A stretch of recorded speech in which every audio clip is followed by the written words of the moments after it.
My son thought I hadn't seen him slip something strange into my wine during Christmas dinner, but I noticed every detail. When he walked away, I switched our glasses, turning his betrayal into his own trap. What happened to him next shocked me. Before we continue, please subscribe to the channel and write in the comments what time it is where you are now. The doorbell rang, not once, but in short, aggressive bursts that cut through the evening quiet of my living room. I set down my newspaper and glanced at the clock. 7:30 p.m. on a Tuesday. Who visits at this hour? I opened the door to find Cecil standing on my porch, shoulders hunched against the December cold. Leona stood behind him, her arms crossed, breath visible in small puffs. Before I could speak, my son pushed past me into the house. "We need to talk." His voice carried an edge I hadn't heard since he was a teenager. Leona followed, closing the door behind her with a firm click. She surveyed my living room like she was appraising it, her gaze lingering on the built-in shelves I'd crafted myself, the hardwood floors I'd laid board by board. "Cecil, what's this about?" I backed toward my recliner, suddenly feeling like a stranger in my own home. He paced near the fireplace, his business casual clothes wrinkled, his usually neat hair disheveled. "It's about this house, Dad. About you sitting on a pile of money while we live in need." The words hit me like a physical blow. "Need? But you have a good job, a nice place." "Nice place?" Leona stepped forward, her voice sharp. "Lyman, we're crammed into a 2-bedroom apartment with 2 growing kids. Madison's sleeping in the living room, for heaven's sake." Cecil whirled around, his face flushed. "Dad, we need a bigger house now, not after you're dead. The kids are growing, and we can't wait for inheritance while you hoard wealth." I gripped the back of my chair. This house represented 40 years of my life. Every nail, every piece of trim, every perfectly fitted joint, all my work. "Cecil, son, this house is my work, my memories. After I'm gone, it'll be yours. Everything will be yours." "That's not good enough." His voice cracked with desperation. "We need the money today. Sell it, Dad. Move into a retirement community. Use the equity to help your family." Leona moved closer, her tone suddenly gentle, manipulative. "Lyman, be reasonable. We need the money today. The kids need space to grow, opportunities we can't provide, living paycheck to paycheck." "Reasonable?" Heat flared in my chest. "Reasonable? I built this with my own hands for 40 years. Every board, every room. This is my life's work." Cecil's face contorted with frustration. "Your life's work is worthless if it doesn't help your family. You're being selfish, Dad. Completely selfish." The accusation stung. I'd worked at construction sites in blazing summers and bitter winters, saved every penny, built this house as a legacy for him. Now he called me selfish for wanting to live in it. "Get out!" The words came quietly, but they carried the weight of my resolve. "Both of you, get out of my house." Cecil's eyes widened, then hardened. "Fine, but this isn't over, Dad. We'll find another way." They left without another word. The front door slammed, rattling the pictures on the wall. Through the window, I watched their car pull away, taillights disappearing into the December darkness. I stood alone in my living room, legs trembling, heart pounding against my ribs. The familiar walls seemed different now, not like home, but like something under siege. 90 minutes later, I still hadn't moved from where Cecil left me standing. The silence pressed against my ears, broken only by the house settling around me. My flannel shirt clung to my back, damp with cold sweat. I sank into my recliner, the leather creaking under my weight. My hands wouldn't stop shaking.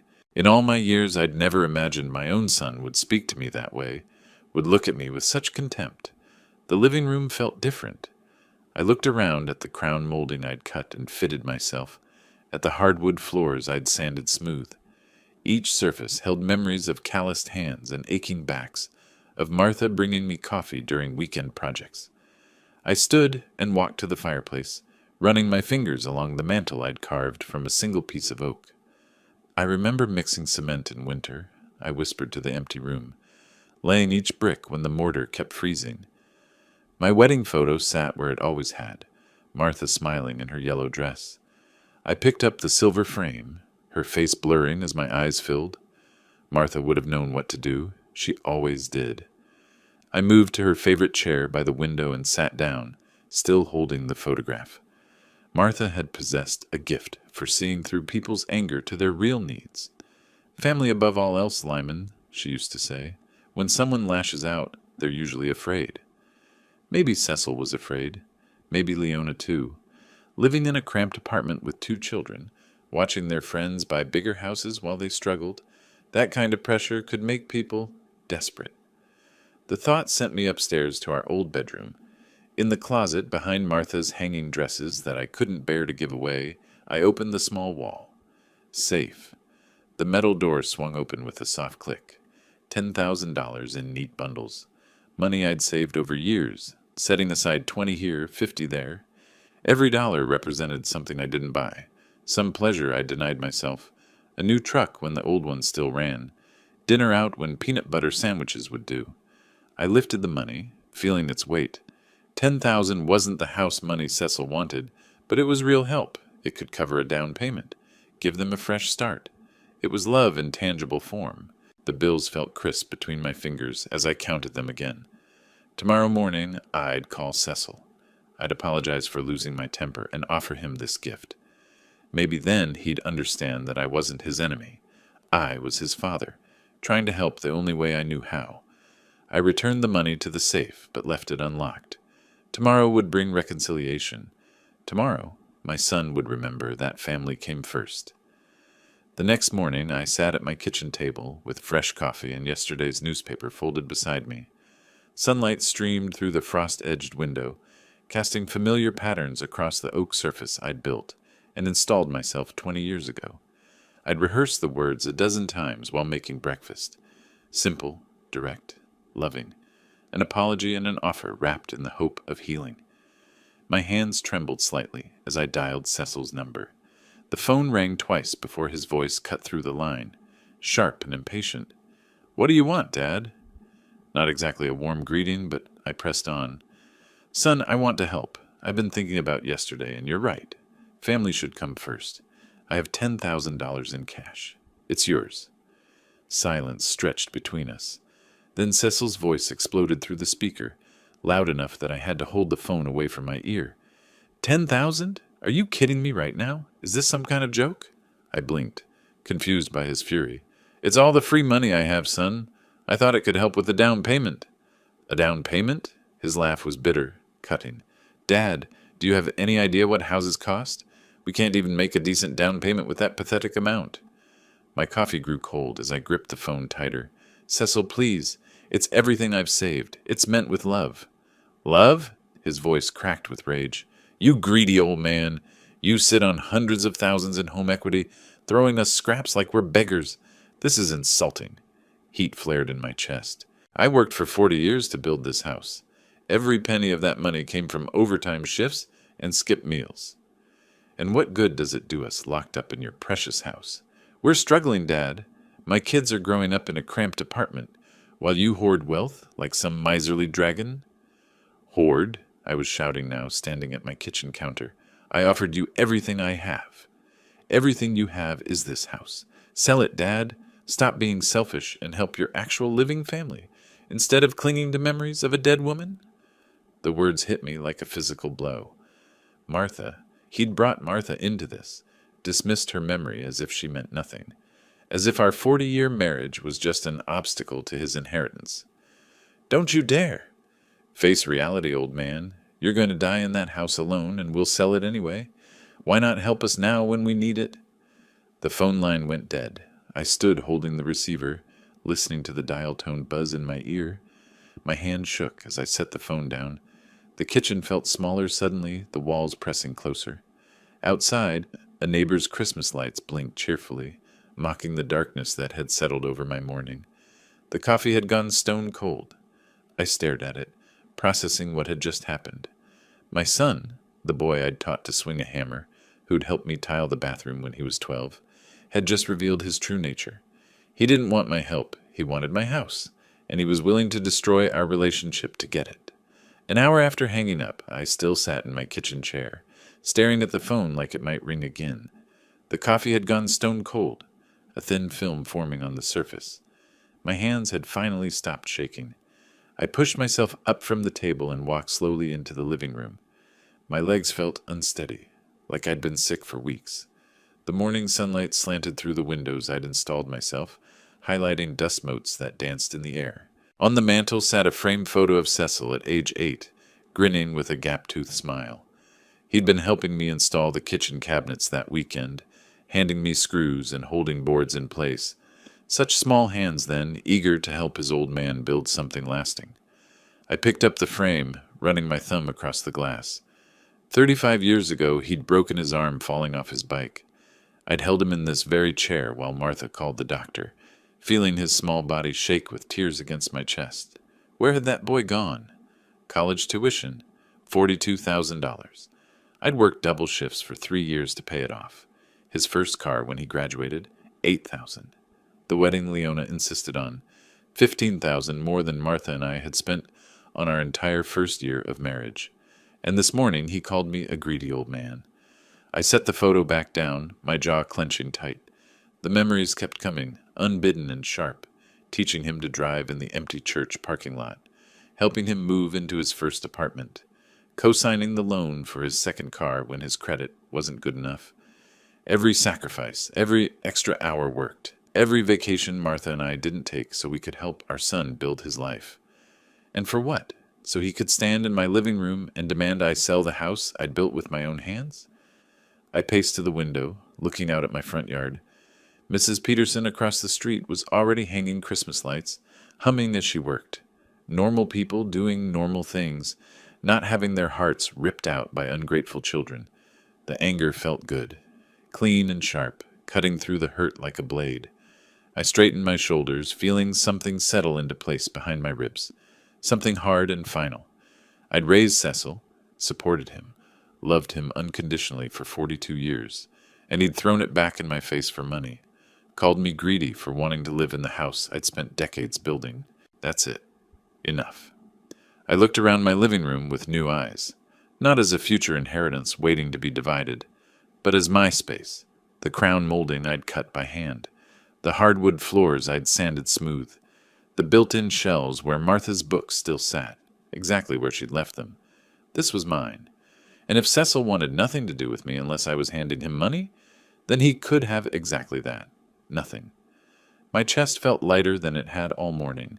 The decision sat well in my stomach, solid and sure. No more phone calls, no more attempts to help, no more disappointment when my son showed me exactly who he'd become. I glanced toward the garage where boxes of Christmas decorations sat waiting. Maybe some physical work would help burn off this restless energy. Tomorrow I'd drag out the lights and make the house look festive. Not for family, I didn't have any of that left, but for me, because I could, because it was my house. The next morning I woke before dawn and couldn't get back to sleep.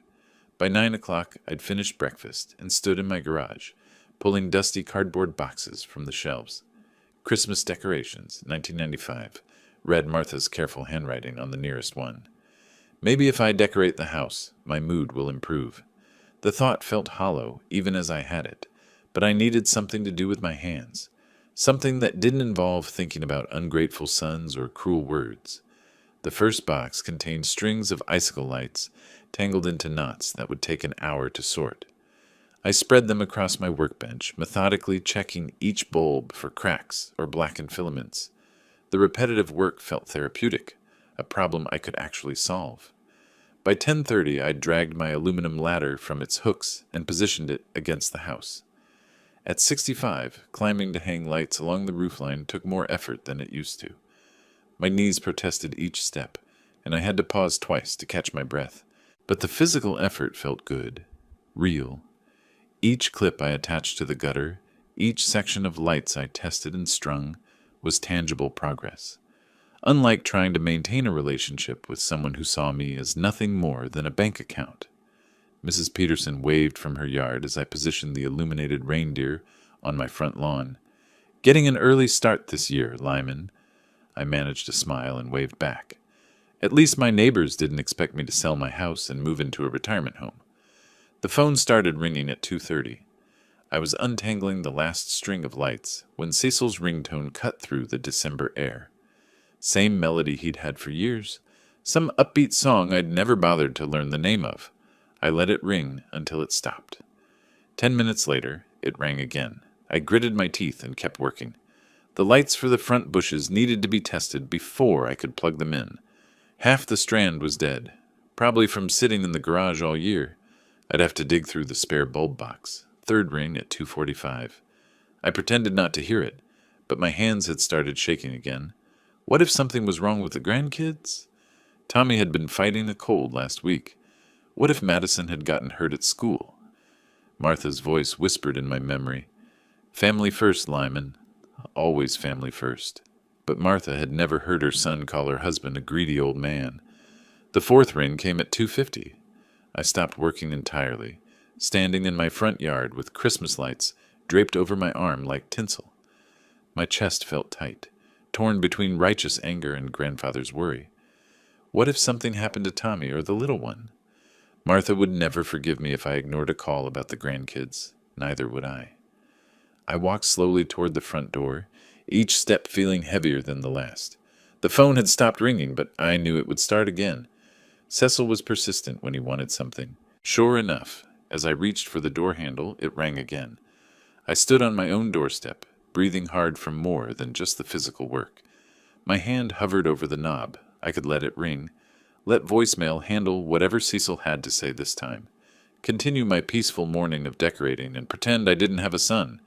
But what if it really was about the kids? The ringing seemed louder inside the house.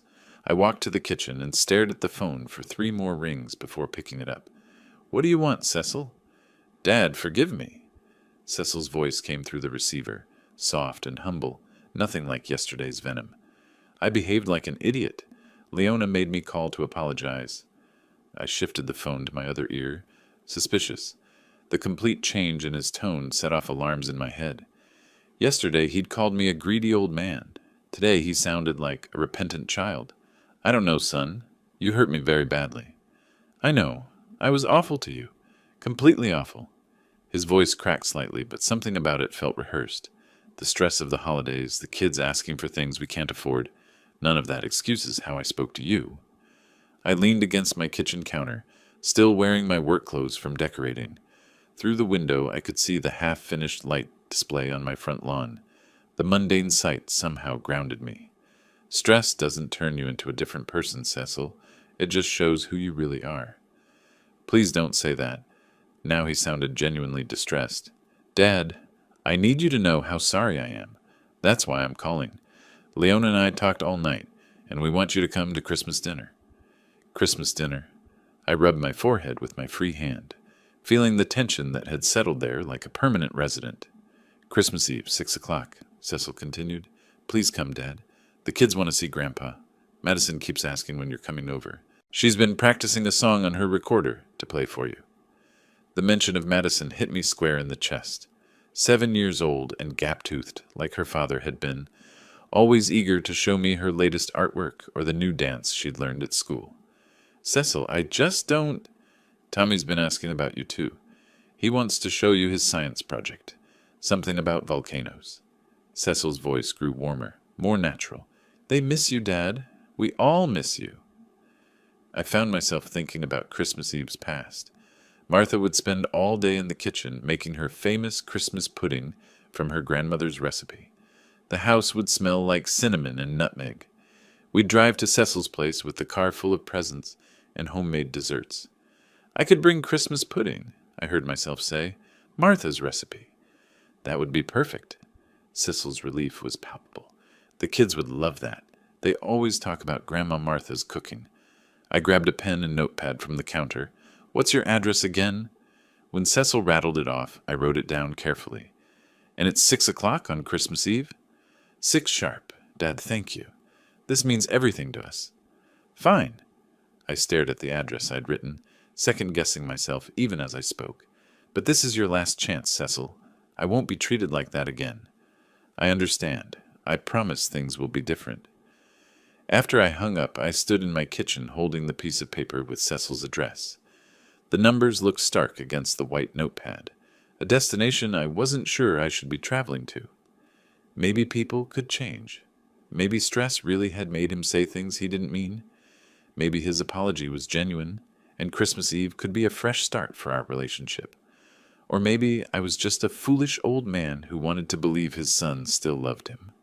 I folded the paper and slipped it into my shirt pocket, right next to my heart, where it felt like both a promise and a warning. Saturday morning, December 21st, I sat at my kitchen table staring at Cecil's address on the notepad. Maybe I was too harsh. Boys sometimes say stupid things under pressure. Martha always believed people deserved second chances, especially family. The shopping center was packed with last-minute Christmas shoppers. I circled the parking lot 3 times before finding a spot near the back. Inside the toy store, fluorescent lights buzzed overhead as I wandered the aisles, overwhelmed by the choices. For Tommy, I selected a Lego architecture set, the kind that would challenge a 10-year-old's mind. He'd always been clever with his hands, just like his grandfather. For Madison, an art supply set with colored pencils, watercolors, and a thick sketch pad. She'd shown me her drawings last summer, detailed pictures of flowers and houses. The cashier, a college-age girl with tired eyes, smiled as she rang up the purchases. Your grandchildren are lucky to have someone who cares so much about getting the right gifts. Pride swelled in my chest. They're good kids. Sunday and Monday were for the pudding. I retrieved Martha's handwritten recipe from the kitchen drawer, where it had sat, untouched, for 3 years. Her careful cursive instructed, Day 1 for mixing, Day 2 for steaming, Day 3 for serving. At the grocery store, I gathered the traditional ingredients: beef sweet from the butcher counter, crystallized ginger, candied orange peel, and a bottle of brandy for aging. The sweat clerk looked puzzled when I asked for it. Most people use vegetable shortening nowadays. This is my wife's recipe. Some things shouldn't change. Back home, I mixed the dense batter in Martha's largest bowl, the blue ceramic one she'd received as a wedding gift. My hands followed her written instructions like a prayer. Fold in the flour gently. Don't overmix. Add the brandy last. The kitchen filled with the rich scent of spices and fruit. Monday brought the steaming process. I wrapped the pudding in cheesecloth and lowered it into Martha's old steamer pot, the one she'd used every Christmas for 40 years. Steam rose like incense, carrying memories of holidays past. Christmas Eve morning, I chose my navy suit from the bedroom closet. I hadn't worn it since Martha's funeral, but the occasion seemed to demand formality. The white shirt required careful ironing, paying special attention to the collar, the way Martha had taught me. The gifts went into brown paper bags, old-fashioned wrapping that reminded me of my own childhood.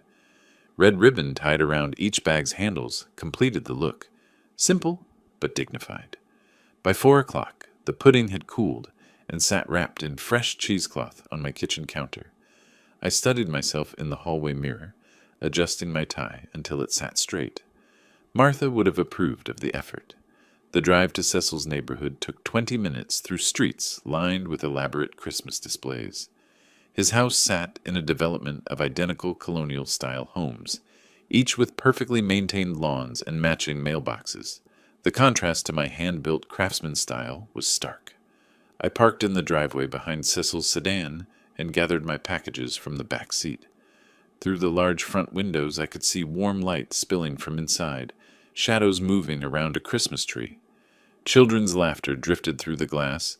Standing on the front porch with gifts in my arms, I heard Madison's voice inside. "Is that Grandpa's car?" My heart lightened despite my caution. Cecil opened the door with a smile broader than I'd seen in months. "Dad, right on time." He stepped aside, gesturing me into the warmth of his home. Before I could respond, Tommy and Madison burst from the living room, wrapping their arms around my waist in simultaneous hugs. "Grandpa, you came." Madison squeezed tighter, her gap-toothed grin infectious. "Of course I came, sweetheart. I brought presents." Leona appeared from the kitchen, wiping her hands on a festive apron. "Lyman, you look wonderful. Come in. Let me take your coat." Her welcome seemed genuine, warmer than our usual interactions. The house impressed me despite my reservations about modern decor. A massive Christmas tree dominated the living room corner, decorated with silver and gold ornaments that caught the light. The dining room table, visible through an archway, was set with china and crystal. "Kids, let Grandpa get settled before you attack him for presents," Cecil laughed, taking my coat to a nearby closet. I handed out the wrapped bags. Watching their faces light up with each revelation, Tommy's eyes widened at the Lego set. "Grandpa, this is the one I wanted. How did you know?" Madison clutched her art supplies to her chest like precious treasure. "Can we use these tomorrow morning, Grandpa? I want to draw you a picture." "We'll see what your parents say." The joy on their faces melted away my lingering doubts about coming here tonight. I presented the Christmas pudding to Leona, who accepted it with exaggerated gratitude. "Lyman, you shouldn't have gone to so much trouble. Martha's recipe, isn't it? The children will be thrilled." Cecil led me on a brief tour of their renovated dining room, pointing out the new chair rail and built-in buffet. "We did most of the work ourselves," he said with pride I recognized from my own home projects. "Nice craftsmanship," I admitted. The workmanship was solid, if not quite to my standards. As we gathered around the table, Leona directed me to the head chair with ceremony. "This is your place tonight, Lyman, the guest of honor." The formal table setting, good china, cloth napkins, crystal glasses, reminded me of holidays with Martha.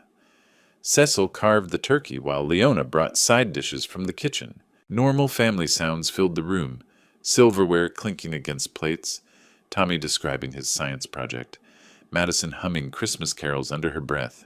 "Dad, I really regret that conversation we had," Cecil said during the first course, his voice carrying genuine remorse. "I was completely out of line." I nodded, tasting the stuffing. "Let's focus on tonight, on family." The meal progressed smoothly.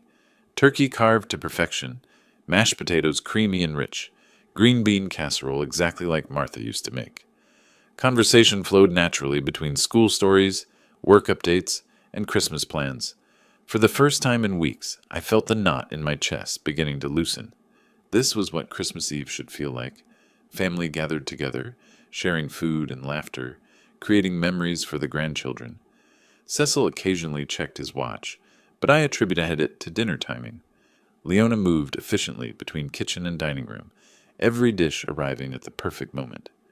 "Before we have dessert," Cecil announced, rising from his chair, "I want to make a toast."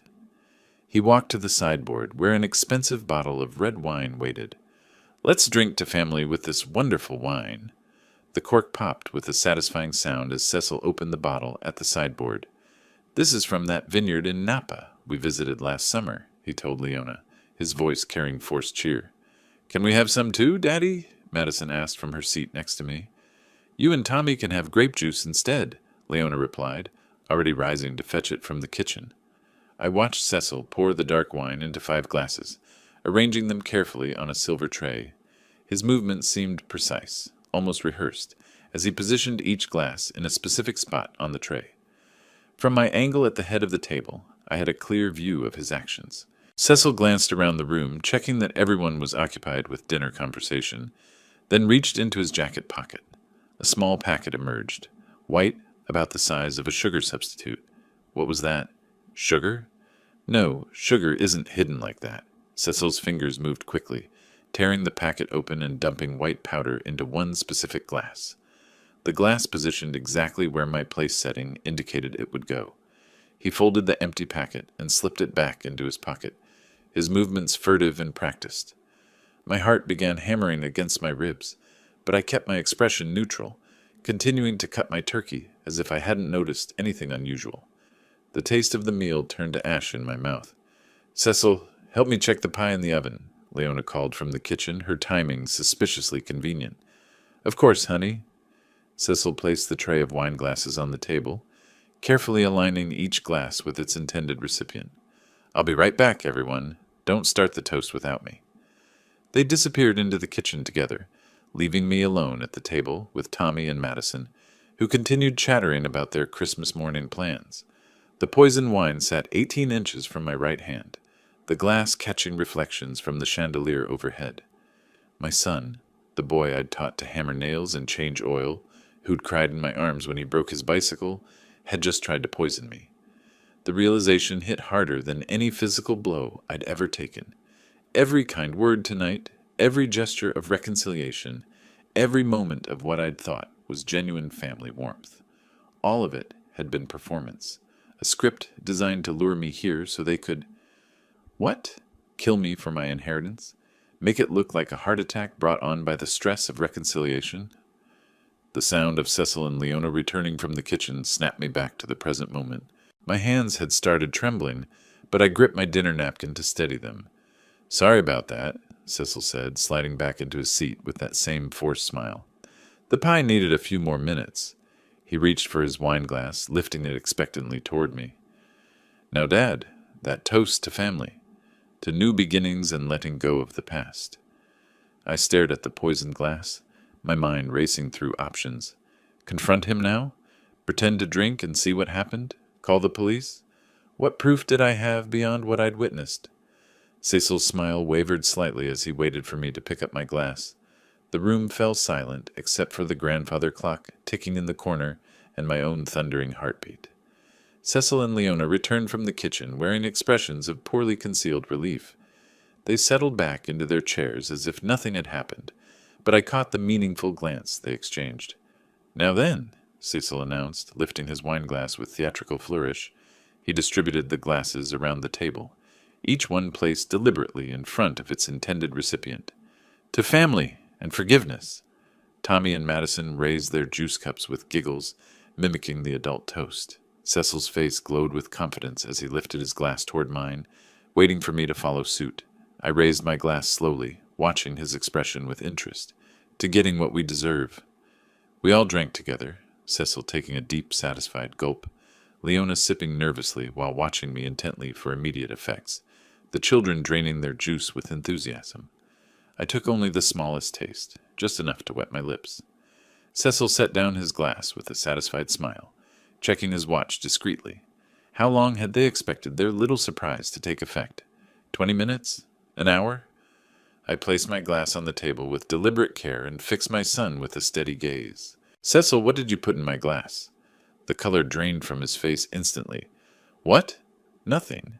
I don't understand what you mean." His voice cracked on the last word, too high and too fast. The dining room fell silent except for the grandfather clock ticking in the corner. Tommy and Madison looked between their parents and me with growing confusion. Leona's face had gone white as fresh snow, her hand frozen halfway to her mouth. I leaned back in my chair, completely calm. "Then you won't mind that I switched our glasses while you were in the kitchen?" The words hit Cecil like a physical blow. His mouth opened and closed soundlessly as comprehension dawned across his features. The confident mask crumbled, replaced by raw terror. "What?" The word exploded from his throat as he shot to his feet, knocking his chair backward. His hands flew to his stomach, then his mouth, as if he could somehow prevent what he'd already swallowed. "What's wrong with Daddy?" Madison's small voice cut through the chaos, tears starting to form in her eyes.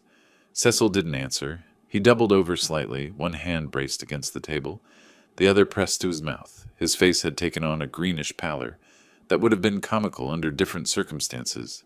"The bathroom," he gasped, stumbling toward the hallway. "I need—" He didn't finish the sentence. The sound of his footsteps pounding down the hall was followed by the bathroom door slamming shut, with enough force to rattle the pictures on the walls. Then came the retching. Violent, desperate sounds that echoed through the house, punctuated by Cecil's panicked gasps for air between waves of sickness. I remained seated at the head of the table, cutting another piece of turkey as if nothing unusual had occurred. The children had started crying now, clinging to each other while their mother stood frozen in shock. Leona's eyes darted between the hallway where her husband's suffering continued, and my serene expression. She opened her mouth to speak, then closed it again, apparently at a loss for words. Perfect. After 42 years of being Cecil's father, I'd finally taught him a lesson he'd never forget. Leona approached me with trembling hands, her face streaked with tears that might have been genuine. "You don't understand. We needed the money." Her voice pitched higher with each word, desperation making her careless. I set down my fork and looked at her with the same expression I'd give a stranger. "You wanted to kill me for inheritance?" From the bathroom came another wave of violent retching, followed by Cecil's weak moaning. The sound made Madison sob harder, while Tommy tried awkwardly to comfort his little sister. "It was only a sleeping drug." Leona's words tumbled out in a rush. "We wanted you to change your will. Nothing permanent, just... We needed you to understand how desperate we are." "Lies. I stood slowly, my legs steady despite everything. You gave him enough to make him violently ill. If that was just a sleeping pill, you'd have crushed up a bottle. Leona's composure cracked completely.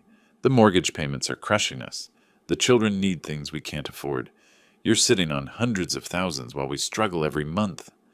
Cecil's anguished groans echoed from the hallway, punctuating her desperate justifications. I offered you $10,000, I reminded her coldly. Your husband called me a greedy old man and hung up on me. That's nothing compared to what you have.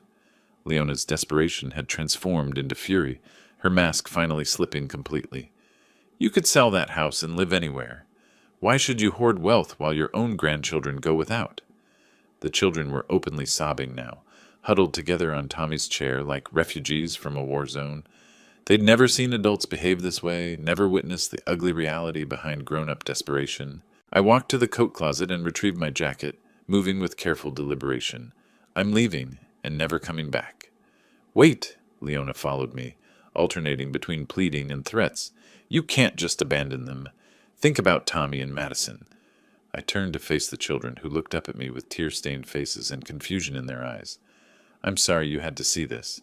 The gifts are yours to keep. Tommy wiped his nose on his sleeve. Grandpa, why is Daddy so sick? Ask your mother. I pulled on my coat, checked that I had my car keys. She has all the answers. Leona grabbed my arm as I reached for the door handle.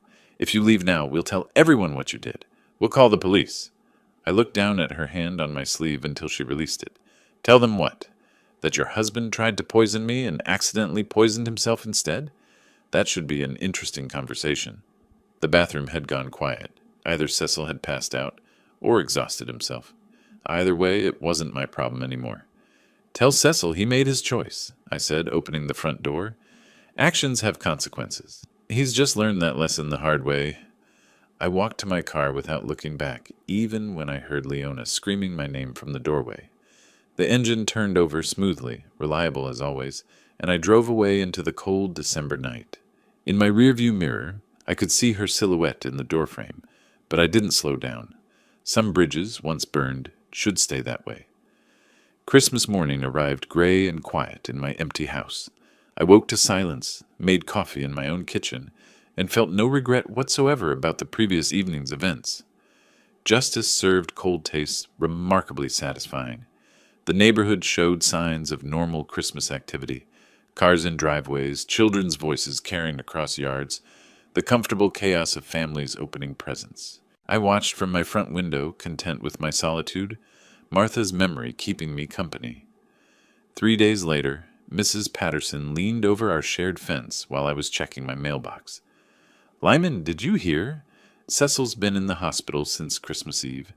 Something terrible with his stomach? I arranged my features into appropriate concern. How awful. Is he recovering? Poor Leona's been there every day with the children. The doctors aren't sure what caused it. Some kind of severe food poisoning or reaction. She shook her head sympathetically. You know how these things can happen during the holidays. Rich food, too much excitement. Indeed. Please give her my regards when you see her. Mrs. Patterson studied my face carefully, perhaps hoping for more dramatic reaction to news about my son. Will you be visiting him at the hospital? I'm sure he's in good hands with the medical staff. That evening I sat in Martha's favorite chair and considered Cecil's situation. The boy had gotten a taste of his own medicine, quite literally. Whatever he'd planned to give me had obviously been stronger than Leona claimed. Sleeping pills didn't typically require hospitalization. By December 30th, I'd made my decision. The phone call to my lawyer was brief and professional. The law office smelled of leather and old books, exactly as it should. Mr. Hendricks had handled Martha's estate, and knew me as a careful, practical man who didn't make impulsive decisions. Are you certain about this decision, Mr. Sims? He reviewed the new will documents with practiced eyes. This represents a significant change from your previous arrangements. Someone who tries to poison his own father doesn't deserve inheritance, I stated flatly. The house and my savings will go to St. Jude's Children's Hospital. The grandchildren will receive trust funds when they turn 25, enough for college and a start in life, but not enough to make them lazy. Mr. Hendricks nodded slowly. And your son and daughter-in-law receive nothing. Nothing? They've shown their true nature. The signing ceremony was simple but satisfying. My signature across the bottom of each page felt like drawing a line under an unfortunate chapter of my life. 2 witnesses from the office signed after me, making the document legally binding. January the 2nd brought a crisp, clear morning. I returned home from the lawyer's office with a copy of my new will, which I placed in the wall, safe where the old one had lived. The thick envelope fit perfectly in the space Martha's jewelry box had once occupied. Looking around my living room, I felt profound satisfaction. The house truly belonged to me now, not as something waiting to be inherited, but as my sanctuary until the day I died. Cecil had taught me an invaluable lesson about family loyalty, though probably not the one he'd intended. Martha's photograph smiled at me from the mantel. I raised my coffee cup in a small salute. You would approve, dear. I protected what we built together. If you like this story, please like this video, subscribe to the channel, and share your impressions of this story in the comments. To listen to the next story, click on the box on the left. Thank you for watching.